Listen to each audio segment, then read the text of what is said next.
Welcome back mga kalapatids dito sa Madlalop TV. For today's video, eto na yung bago natin mga kalapate. Unbox na natin dito. So ito, meron tayo ditong Bonakid One Plus. Ang gatas, may kalapate ka na, may gatas ka pa. Batang may laban. So ayun yung kalapate. Suot mo nga sa butas bo. Ayun no. Kitang-kita na kagad natin yung kalapate mga kalapatids. Kulay Jansen Relax. Ayun o, ganda oh. White flight, pati kang ulo. Jansen Relax boy. So, tingnan natin ngayon kung ano talagang laman nito. May ano to, with pedigree to mga kalapatids ha. So, hanapin natin yung pantanggal natin. Pwede na to, dito na lang. Buksan na natin boy. Yeah. So, ito isa sa mga mamahalin. PHA bird na ibon. Huwag ka lang tatakas tol. Saan bubukasan na ito? Grabe yung nag-ano na ito. Nag-repack. Yeah. Uy. Yan, ito yung pinadala sa atin ng tropa natin na ayaw na magpakilala. Yan, nabili natin. Actually, dalawa to. Parehong barako to eh. So, sakto, paparis na lang natin sa mga hen natin. Uy, tatakas tol. Uy, uli ito, mga kalapatids. Siya si Idol Madla, nakakahanga, may mga hawak, gandang linyada. Ika'y inspirasyon kung bakit hanggang ngayon ako'y palaging kumakarera. Tanan! Huling-huli na mga kalapatids. Ito yung first bird. Ayan, gandang ibon. No? Ito nyo naman. So, mata niya dito, bull eye.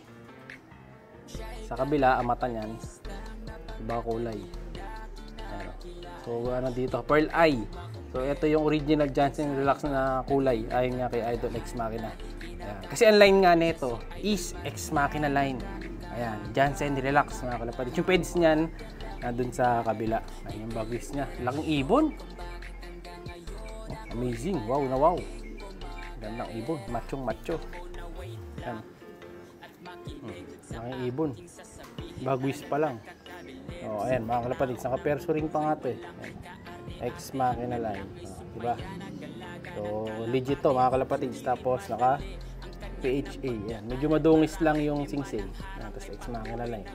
Na ring. Pero, quality. So, bali, barako to. O, ayan. Tupit-tupi. O, talagang ibon niya Idol Ex Machina. Ito, lalagyan na natin ito sa kabilang section. So, namumulbos na siya. Ayan, no? Kondisyon na. Pwede na ipare. So, namuti bigla yung kamay ko. Yun yung senyalis na kondisyon ng ibon. Pwede na pares. Ayan, kita nyo. Diba? Namumuti yung kamay ko. Kapag yung hindi namumuti yung kamay, paano ba? Ayan, may tayo pa. Oh. Ano ba? Labas sample dyan. Tatanggalin natin yung pulbos. Ayan. O, pag hindi namumulbos, ayan. Kondisyon na siya. Ready to pair na to. Ibig sabihin. So, bala kong ipares to dito. Dito ko sana papares mga kalapatids. Oh, kasi Ex Machina line din to na Jansen Relax din line halos. Ito, diyan ko sana papares. Ayan oh, di ba? Sakto-sakto bagay sila sa pairing. Kaso nga, nakapares na yan do solo winner ni Mentor. Ayan. So, babaklasin ko na lang bago ko pares dyan. So, ngayon, itong Ex Machina bird na to, ayan oh. Lalagyan na natin dito. Dito na lang natin kukulong. Huwag lang tatakas. Ayan, tanggalin natin tong painuman. Kasi yung galing dito mga kalapate, nilipat ko eh. So sila muna dito. Hindi natin pwedeng pasok sa loop eh. Kasi nga baka may dalang sakit, magkahawa-hawa. So ayan yung ibon. Ayan o, macho-macho talaga siya mga kalapatids. O, Jansen Relax. Gandang ibon. Barako. O, papares natin yan sa iba nating mga kalapate dito. Kukondisyon ko lang mga ano to, after 1 month. Saka pa natin magagamit sa breeding. So yung second bird naman, tapos na si Bonakid. Dito naman tayo kay napuwing pa, kay Sesto Boy. Ayan, 250 lang, Sesto. Dito naman, ito naman unbox natin. Ito, maganda kulay nito. Kasi favorite color to ng mga kalapatids natin, yung kulay niya. Oh, may tagaan. Check mo nga boss, kung baka may tayo pa. So, check yung ni Master Pem. Tingnan natin. O mga takas. Umubos yata ng isang roll yung tape yung tropa natin dito sa pag-box niya.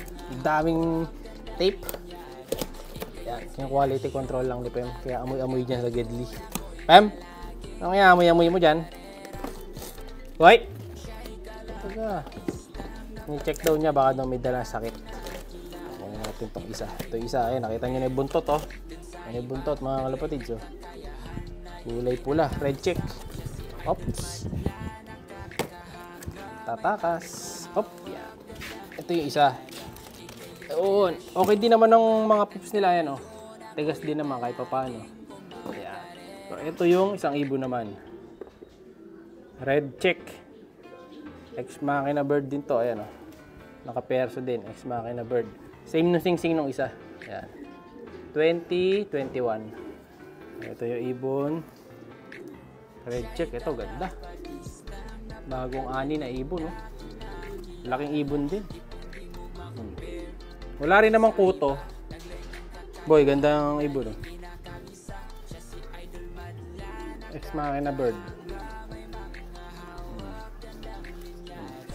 Ex machina talaga to. Legit. Ayan. Ito, bagong breeder na natin to dito. So, kamukha na ito yung bricock na nasa loob. Ito, wala pa siya sa kondisyon. Gaano. Kasi yung kamay ko hindi na mulbos masyado, eh. Dapat nadagdagan yung pulbos nito. Medyo malikot lang, natatakot kay Pem. Ngamoy lang naman ni Pem yan. Hindi naman niya kakagatin yan, mabait yan. Ayan. Red, ano siya? Red check na pearl eye. Hindi ko na sasabihin kung magkano dahil medyo mamahalin din talaga to. Kasi nga, ex machina bird, alam nyo naman yung big time yun. PHA bird. So ngayon, ito, lalagay ko rin dito. Sa tabi nung isa. Ayan, pagtatabi na natin sila kasi isa lang pinanggalingan nila, eh. Para kung sakaling merong may sakit dyan na dala, so dyan na lang magkahawa-hawa. Di mahawa iba nating ibon. Kasi pag sa loob natin nilagay, mahaway mga nasa loob. Kaya dito ko lang nilalagay sa labas. So, ayan, dito sila magkatabi na. Ayan, papalitan na lang natin yung poop tray. Tapos, yung painuman na to, lalagyan natin kung kanino original na may painuman yung dalawa. Lalagyan natin sila ng dalawang bagong painuman nila. Ayan. So, yung peds naman, ito yung pedigree. Hindi nga lang nakalaminate. Papalaminate ko na lang para gumanda yung ano niya. Pedigree. Papaayos natin. Yung ibon, mga kalapatids. Diba? Ex machina. Legit. Dalawa yan. Ito yung isa. Ayan. So, ayusin natin to. Paalis natin yung mga mancha. Saka natin palalaminate para mas gumanda. Tabi na natin to. Tapos, ngayon, ito yung dalawang inalis ko dun. So, ito yung bricock ni Mentor. Ayan. Ito yung isa. Yung tinanggal natin dun sa dalawang cage sa taas. Makakapares niyan, etong Goke cross stitch. Kinuha natin tong stitch, eh. Papares natin dito para magamit na natin tong bricock ni Mentor. Ayan, yung old lines niya. So, abangan nyo yung mga bago nating breed. So, ayan ha, nakita nyo yung mga bago nating nakuha na ibon, bagong bili nating ibon. So, kailangan talaga, ano rin eh, invest din. Para dumami yung mga magaganda nating mga breeder. Ayan, kita nyo tayo.